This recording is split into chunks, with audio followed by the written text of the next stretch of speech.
वो ओवैसी साहब जो सड़क से संसद तक मुसलमानों की रहनुमाई करता है, वो ओवैसी साहब जो सांसद भवन में आप याद कीजिए जब 3 तलाक का बिल पास हुआ था, किस तरह से ओवैसी साहब ने बिल को सांसद भवन में फाड़ कर फेंक दिया था। सोचिए, एक अकेला सांसद ओवैसी साहब ने बिल फाड़ कर फेंका था। अगर वो तादाद में होते तो क्या से क्या कर देते। आज 2014 के बाद जब भी मुसलमानों पर कोई अत्याचार हुआ है भारत में, वो चाहे बिहार हो, उत्तर प्रदेश हो, राजस्थान हो, बंगाल हो, अगर वहाँ इंसाफ की बात करने कोई पहुंचा है तो भीम आर्मी का सेना पहुंचा है। अगर वहाँ कोई इंसाफ की बात करने पहुंचा है तो आजाद समाज का लीडर जनाब चंद्रशेखर आजाद रावण पहुंचे हैं। आज आप बरेली में देखिए क्या हुआ। आई लव मोहम्मद के नाम पे इतना विवाद हुआ। क्या था आई लव मोहम्मद? क्या कोई अभिशाप था? क्या कोई ऐसा चीज था जिससे किसी व्यक्ति को, किसी समाज को, किसी समुदाय को तकलीफ हो रही थी? हा?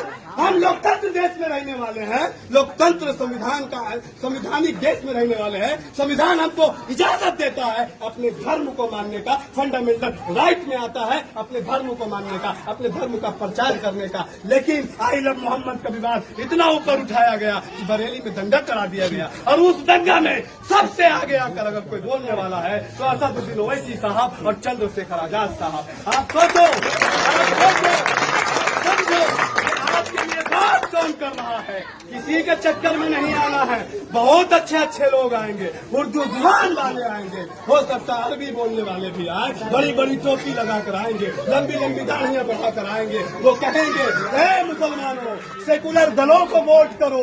ए मुसलमानों, मुल्क का हालात बहुत नाजुक है, सरकार बदलो, भाजपा को भगाओ, सेकुलर दलों को वोट कर लो। ये सब बहकावा में नहीं पड़ना। क्या मुसलमान ही ठेका लिया भाजपा भगाने का? क्या मुसलमान ही लिया है ठेका सरकार बदलने का? क्या मुसलमान ही दलित ही ठेका लिया है सरकार बदलने का? मेरे दलित भाइयों, मेरे दलित नौजवानों, बुजुर्गों, महिलाओं और मुसलमान के तमाम लोगों, मैं सबसे बात कर रहा हूँ। मैं पिछड़ा, अति पिछड़ा, शोषित समाज से बात कर रहा हूँ। आपके समाज के लिए बात करने कोई आया है तो धर्मेंद्र राजवंशी जी है, और ये इनकी तारीफ है।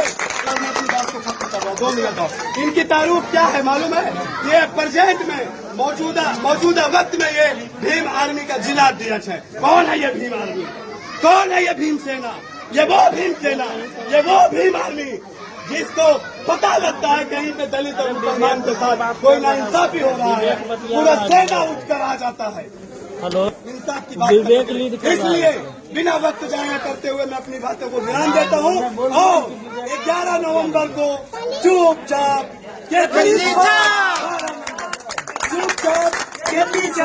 12 नंबर पे वोट दबाकर हमारे धर्मेंद्र राजवंशी भाई को भारी मतों से विजय बनाना है।